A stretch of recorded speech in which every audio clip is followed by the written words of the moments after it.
And welcome to another episode of the Nindie Focus Podcast. My name is Roger, and along with me are my co-hosts Phil. Hello. And Mike.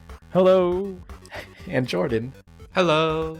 Hey, hello. We're like a barbershop quartet. Yeah, exactly. Yep. I was just going to say the same thing. Episode 10, guys. We made it. Woo. A decade of perfection. Double digits. Yep. We can now crack open the champagne. And we can't have champagne until episode 21. We're not legal yet. Oh, that's true. That's true. Crack open the ecto cooler. Yes. Ooh, there we go. You ever look back and say, why did I ever drink that stuff? Like, I don't know. No. No. I understand why. Yeah, because it was delicious. It was sugar-filled goodness. goodness. It was 90% sugar, which affected my child body so much more. Exactly. Yeah, down a whole bottle of Jolt Cola and then just finish it up with some of those Lick'em sticks. Oh, man. The sugar stick God, you would yeah. eat. No, that is the best idea for candy ever. You are eating granulated sugar with a stick also completely made out of sugar. That's true. You know, it's funny because like we try not to have our kids have that kind of candy, right? Because like it's sugar upon sugar, right? But then my daughter comes home from school and she's like, "Look what I got out of for being a good kid. I got these sugar sticks with sugar." And I'm like, "Wait, what? You got that for being a good kid?" She's like, "Yeah." And I'm like, "Great." They told me I had to eat it when I got home. I'm like, Yeah, they give it to her right before they go home. And go talk to your parents. I'm sure they've missed you all day long. Oh, yeah. So, anyway, episode 10. Yay. So, just like every week, we have our switching on a budget game. And this week, it was a game that Mike picked, and that's Feudal Alloy. So, we'll talk about that in just a bit. Before we get into that, though, we'll go around and tell people what games we're currently playing. And Phil, we'll start with you. What games are you currently playing? It was a pretty slow week for me. I played our Spotlight feature game of Feudal Alloy, which we'll get into a little bit later. And then I spent a lot more time with What the Golf, because like I think I mentioned an episode or two ago, I'm in love with this game. I can't get enough of this game. I beat the campaign. Yay. I'm now going back to probably 100% it because I discovered today there's also hidden levels throughout the course of it. Oh, yeah. No pun intended with course. But they're definitely there. You got to kind of go and search them out. And the game just kept getting more and more creative. And even as you go back and start to do the par objectives and the crown objectives, they just get that much crazier and wackier. And it works out so beautifully. I still can't get enough of this damn game. That's awesome. Yeah, I've also been playing more of that game. It is a good game. It is so much fun. And just wholesome. Yeah. Is that another pun? I didn't even mean that one. Damn. Or the course. Yeah, that is a fun game. Anything else that was pretty much your week? As far as I recall, that's about the extent of my week. Okay. What about you, Mike? What have you been playing? So aside from our switching on a budget game, I played some more of that Mother Russia Bleeds. Really getting into that. I just wish I had more. I wish I had more people to play couch co-op. My family isn't much on brawlers, on beat 'em ups. I'm like, hey, instead to my son, I'm like, hey, you want to play? No, I'm playing Overwatch. All right. He actually mutes his mic. I go into his room and he mutes his microphone. I'm like, why are you muting your microphone? I'm like, I just have a question for you. He's like, what is it? And he's 13 now, by the way. I'm like, what's the matter? Are you embarrassed by me now? And he's like, well, yeah. At that age. Like, I appreciate your honesty at least. You know, it felt like just yesterday when he was like, showing up to your Perler, Saturday Night Perler bead, in sessions, right? And he'd join in the chat, and now he's like, Dad, you're not cool anymore. Yeah, no, he's at that point. And I could get mad, but I find it so fascinating because I remember it was like when I was a teenager. Yeah. And I'm like, wow, I'm like, this is more of a psychological like learning experience for me. You're like, this is what it was like from this end. Okay, now you know. Here's my question for you: who does he main in Overwatch? That is a good question. Oh man, now you're making me look like a bad father. I don't even know who he mains. Yeah, no wonder pay he attention mutes to you. Nobody. Wow. Like. No, shoot. Whoever the new one is, he likes the new one, the cyborg. Echo? Sure. Okay. Wow, Mike, come on, man. Sorry, we're getting away from the Nindie aspect of the show. It was just a random question. I apologize. I'll find out and I'll let you know. No, you don't sound hip anymore, Mike. I know, I'm not cool. I'm not with it. Yeah. I play the Pac-Man. So the only other game that I played, and oh boy, this one's a doozy. This one I played a game called Deadly Fighter 2. They made a sequel to this game. I guess I wouldn't even know what Deadly Fighter 1 is about, but good God, I don't want to know. I think I got this game for free because with the eShop they have a lot of like chain letter style games where if you buy this game, you get this other game for free. And then, or you get 99% off this other game, and this one only costs a penny.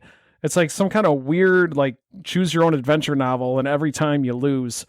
But, so this game is called, this game was Deadly Fighter 2, and essentially what it is I'm assuming you're a samurai, and you fight waves of enemies, and once you get points for killing the enemies as they come at you from the left or the right, and that sounds good, Mike. Yeah. Until you play. Think of it like that old NES game Kung Fu. Okay. If you were only on one floor. Oh. And the whole idea was just to defeat the waves of enemies, and then there's no end to it.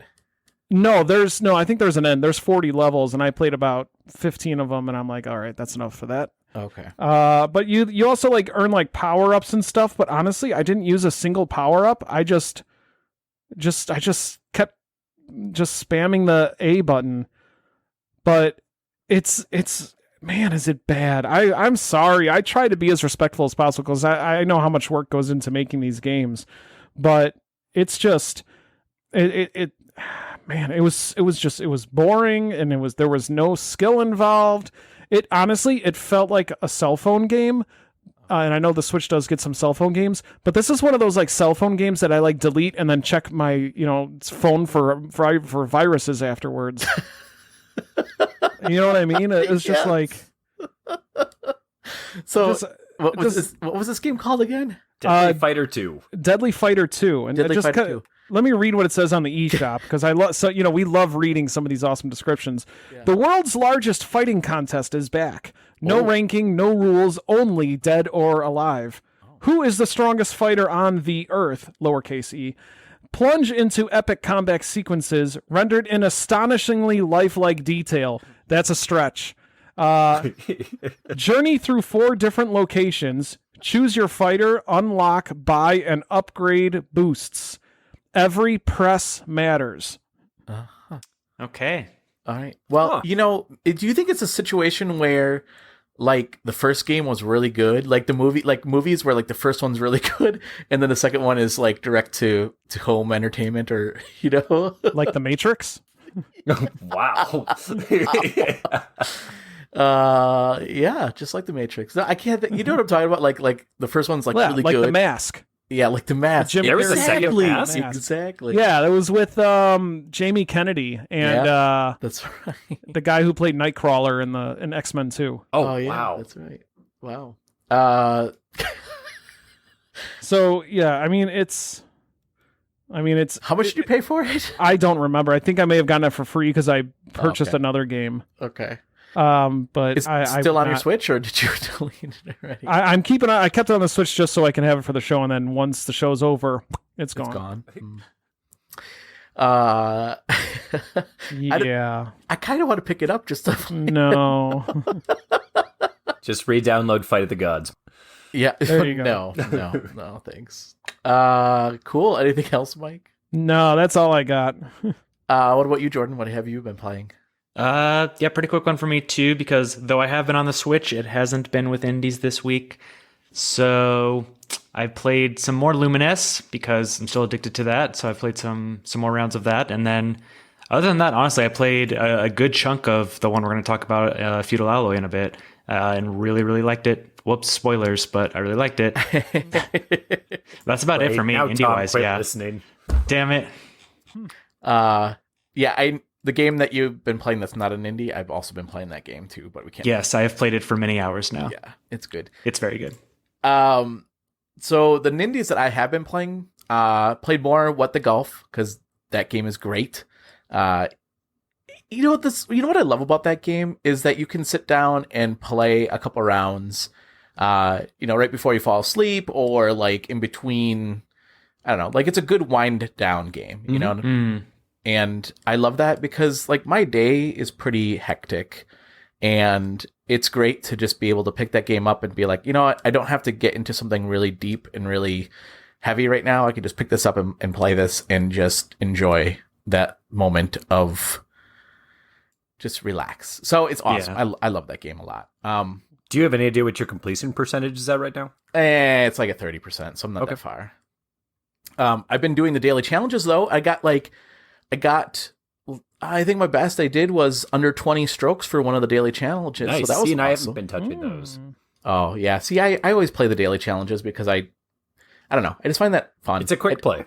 It is a quick play. It is. So, it was a good game. The other game I've been playing. So Mike, I mentioned this game to you prior, to the show, and the game is called Xeno Crisis. Has anyone? I know, Mike, you have heard of this, but anybody else here? No. Yeah, you actually. I haven't purchased the game yet, but it looks really good, especially because of my love for the game that inspired it. Yeah, so it's inspired by Smash TV, and it plays a lot like Smash TV. You are a space marine that goes in and takes out these aliens into the different rooms, and you have ammo and you have grenades that you can pick up. It is couch co-op 2 players, which is awesome. And it's really good. It is really good. So the interesting thing about this game is that they made it as a cartridge game, actually. Yeah, for I think the Sega Genesis. And then they made it digital as well for the Switch, and I think it might be on PlayStation as well. But it's really good. And then so there's bosses at the end of each level, and when you defeat the boss, you are taken to a screen where you can level up your character. So throughout the game, as you kill monsters, they drop they drop dog tags, which I don't know why they would have dog tags. Maybe, I guess, if they ate. Because they're in the monster army. Yeah, right. Are you saying that Earthlings are the only ones that can have dog tags? Yes. Kind of narrow-minded. Yeah, the aliens care about their people too and their remains and where they get buried, Roger. Well, the sad part then is, if that's the case, is that that's your currency, and you use that to upgrade your character. Interesting. Sounds about right for humanity going Yep. after some aliens. Yeah. So maybe we're the bad guys in this. Anyway, so you can use it to like upgrade your health. You can upgrade your overall power. You can upgrade the amount of ammo that you can carry. You can upgrade the amount of grenades you can carry. You can upgrade the strength of your grenades. You can upgrade your speed. Yeah, it's really cool. It's a good game. And I don't think it was all that expensive. I want to say it was like $20. But if that's, I know, Mike, you are a huge fan of Smash TV. So if that's something that, if you're a fan of Smash TV, this is like going to be right up your alley, because it's perfect. And it plays like a Super Nintendo game. It's awesome. Nice. It is $20, by the way. It is? Okay. Yep.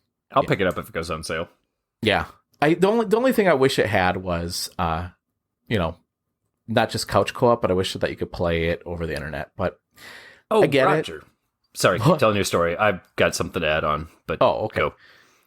No, I was just gonna say, I get it. I mean, $20 is really cheap, right? Like, if you could play online, wow, that would be amazing. But no, it's a good game. What were you gonna say, Phil?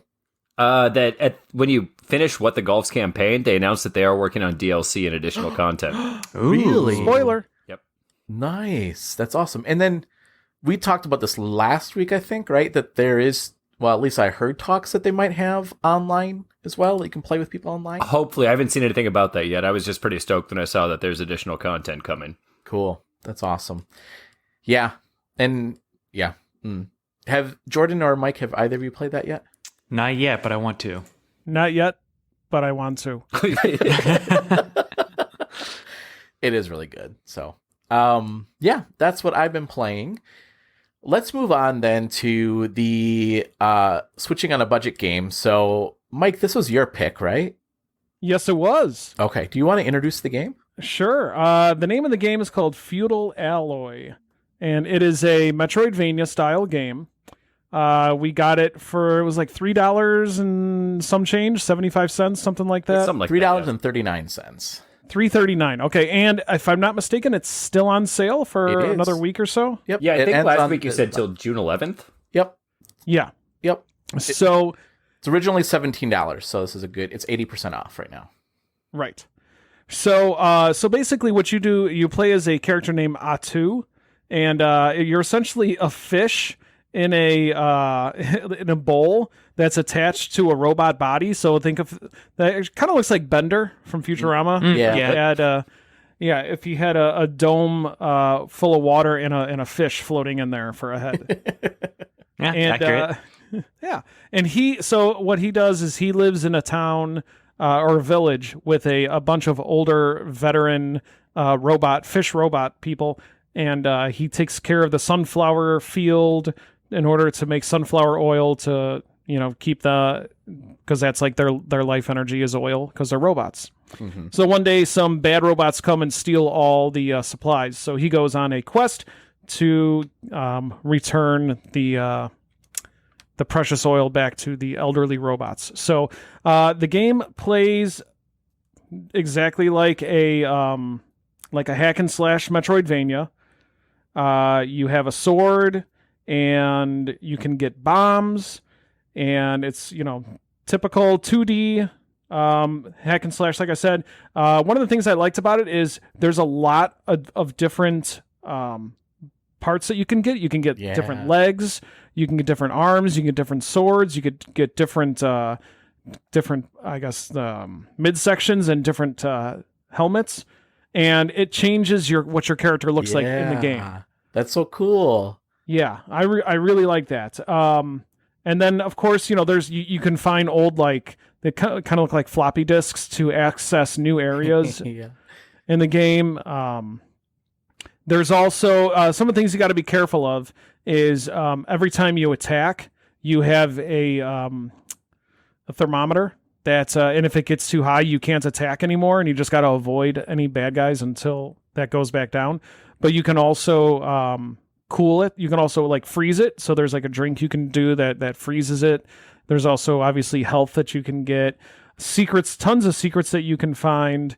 There's really not much that I found a whole lot in ways of story that happens as you're playing the game. I haven't seen any progression either. No. Yeah. Yeah. But that's not really a big deal. I mean, it is what it is. You're there to just to mess around and explore areas and attack bad guys and have fun. I also like how when you jump and slash down, you bounce off the characters, so you could just keep doing attacks, overhead attacks, and just keep bouncing on them. I didn't know you could do that. Yep, and you can upward attack too. I discovered on those repeating, I'm going to call them hornet's nest, where they keep shooting out the little hornets and stuff. You can slash upwards, and you can do the downward slash bounce as in Zelda 2 again. Yeah. Right. Yeah. Yep.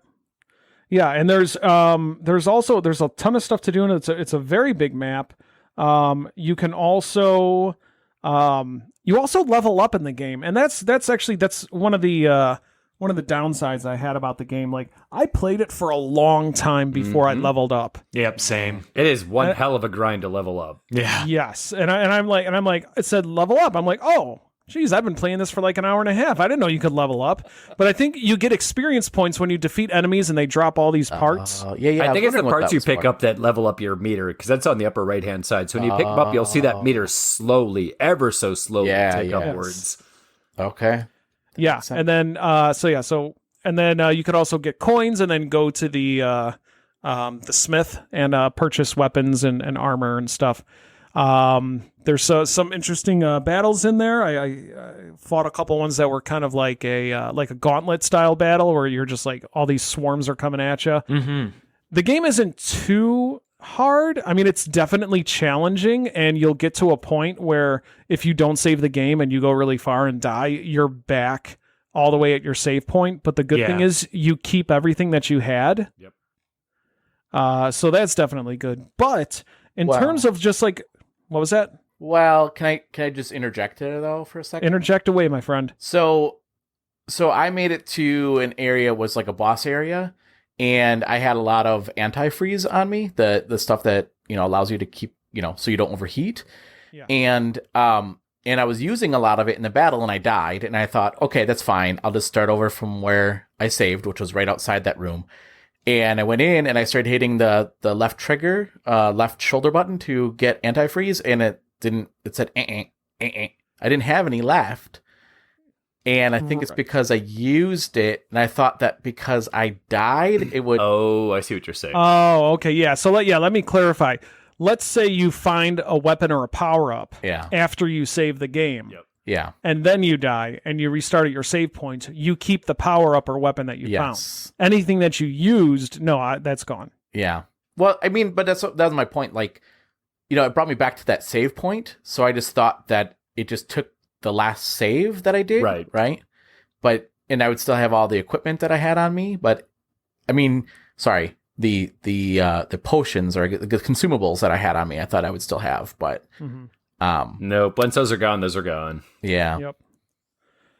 So it's definitely for $3 and some change, you're definitely going to get your money's worth. You're going to get your time's worth too, because you're going to put a lot of hours into this game. It's a steal. There is so much good stuff going on in this game. Yeah. The animation, the music, just the entire concept and the playability. Like the controls are so smooth. The animation looks fantastic. The even just the backgrounds are so wonderful to look at and appealing. The medieval music that they've kind of got playing, like upbeat, happy. I've got very, very few bad things to say about this. I wish there was a couple more save spots, but I'm also kind of an old school gamer, so I'm used to the style that they're throwing in front of us. It's just that sometimes you make a hell of a lot of progress, and all of a sudden you die, and you're just like, oh, man. Because every time there's a load screen, everything respawns, which does not make it any easier, which is part of the joy of it, in all honesty. Yeah, and every time you exit a room and go back in, everybody's right back there, and you're like, oh, I got to fight these buzzsaw guys again, or I got to fight these wasps that just come at me nonstop. But I give it a thumbs up, man. I would absolutely, especially if you like Metroidvania style games, this is definitely a good one to play. It's quirky too, and it's not like any other game you've seen before, and that's what I like. It's very original in terms of its art style and its premise. Yeah. When the initial FMV played and one of the robots that looks very similar to the main character came running through and he's got a mohawk on top of his fishbowl, I was like, all right, I am totally into this game. This game knows what it's doing. Yep. Yeah. Jordan, I'll let you give your thoughts. I have a few thoughts. I mean, I echo a lot of what you guys said, but I have a couple other thoughts too. But Jordan, I'll let you give your thoughts. Yeah, no, for me, same thing. Like very few, I guess, there aren't really any bad things I would say. Yeah, it plays very well. The music's great. The art's great. Everything you guys have said before is totally true. I love that everything is tied together. So basically that whole... the antifreeze stamina bar thing. I love how it's tied into the fact that you're a robot and you have to stay cool. Like, I love when games do that as opposed to just being like, hey, you have a stamina bar, like whatever. Like they tied it into it and they didn't have to. That's really cool.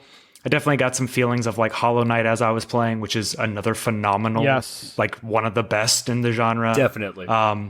And just indie games in general. And I every once in a while I would have a little moment that reminded me of that game, which is, I guess, the highest praise I can probably give to it, is that it reminded me of Hollow Knight sometimes.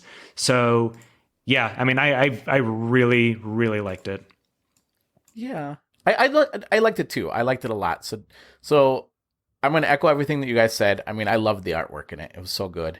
I loved the little fish that, you have this fish on top of your head. That was awesome. I thought it was cute. And I loved the fact that you can customize your character, right? The things that you find or things that you buy can changes the look of your character. So everything that I said, like obviously everything you guys said I love too. I will say this, the one thing that I think they could have done better was probably explain some mechanics better. I'll agree with that. Yeah, they left you to your own devices on how to do certain things in the game. Yeah. Even like when you pick up something, I didn't quite understand, like, okay, is this going to make my stats better? I think it will, but it doesn't really show you. It shows you like when you get new legs, it would say, okay, this is for armor and something else, but it doesn't say like you increased it by such and such %. Yeah, that's the part I would have liked to have seen myself. Yeah. As well. and then when you go into the menu and you click on different things, like there's no real explanation. Even that whole leveling system, like that was never really explained. But I mean, But I think the leveling system was just as simple as like increase your strike attack, increase your armor attack, or increase your oil, your lifeblood. yeah. But I mean, I'm just saying, like, it wasn't like it just happened. You're like, oh, I leveled up. I didn't know that was something that happens in this game. Right.